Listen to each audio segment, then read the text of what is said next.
Sébastien, l'Argentine s'est encore refusée à toi. Pourtant, tu as développé une très grosse attaque tout le week-end, hein. Oui, elle se refuse à moi, mais c'est pas non plus un week-end à classer dans les mauvaises courses. Je pense qu'on a donné tout ce qu'on a pu ce week-end. C'est sûr que les 2 premiers jours ont été très compliqués en ouvrant la route et que ça nous a coûté beaucoup de temps. Ce matin, on était dans le match pour remonter, et puis c'est ce qu'on a fait dans les premières spéciales. On s'est vraiment arraché sans prendre de risques inconsidérés. On a failli y croire, hein, parce qu'aujourd'hui, les 30 secondes de ce matin se sont effacées quasiment avant la dernière spéciale, et du coup, ça se jouait tout dans la Power Stage.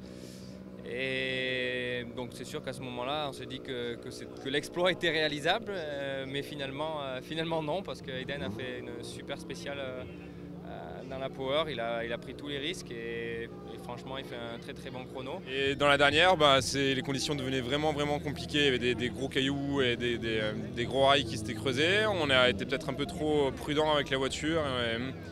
Et à côté de ça, Padon, lui, il a des coupiers complets et il a fait péter un gros temps, puisqu'à 5 km du départ, on avait déjà 8 secondes de retard.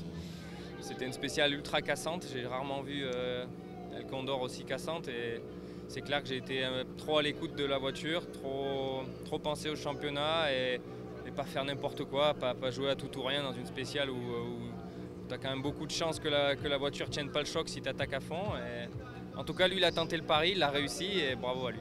Donc bravo à lui, mais là, voilà quoi. C'était évidemment, on avait en tête de scorer des points pour le championnat, donc on n'était pas à 200% dedans, mais malgré tout, c'était une surprise.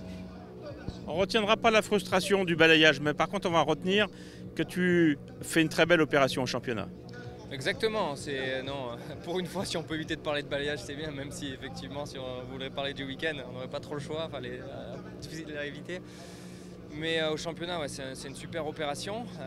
Et puis voilà, aujourd'hui aussi, bien sûr que je suis toujours le même, j'aime pas perdre, j'aime pas finir deuxième, mais c'est presque...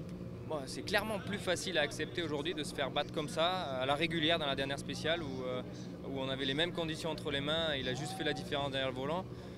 Ça me motive pour l'avenir, ça me motive à me battre plus fort la prochaine fois.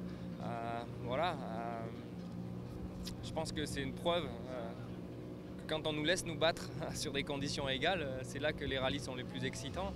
Donc j'espère qu'on pourra rediscuter de ça avec la FIA prochainement et essayer de leur faire comprendre que voilà, les rallyes les plus excitants, les batailles les plus excitantes, c'est quand on nous laisse les meilleurs pilotes se battre entre eux à conditions égales. Oui, on a eu un vrai moment de sport. Ouais, c'est clair, la dernière spéciale, quand il y a 2 secondes et quelques avant le dernier chrono, tout était faisable et c'était Assu qui allait remporter la dernière spéciale. Malheureusement pour nous, c'est rare qu'on ne remporte pas la Power Stage, mais aujourd'hui on ne l'a pas gagné. Et bon, il faut quand même être satisfait de cette deuxième place, c'est des gros points pour le championnat. Et la coupe la plus importante de l'année, ça reste toujours celle de champion du monde à aller chercher. Donc dans cet objectif-là, c'est un bon week-end. Le prochain, c'est le Portugal. Tu t'attends à plus de plaisir? Oh. Oui et non, parce qu'il faudra voir la météo.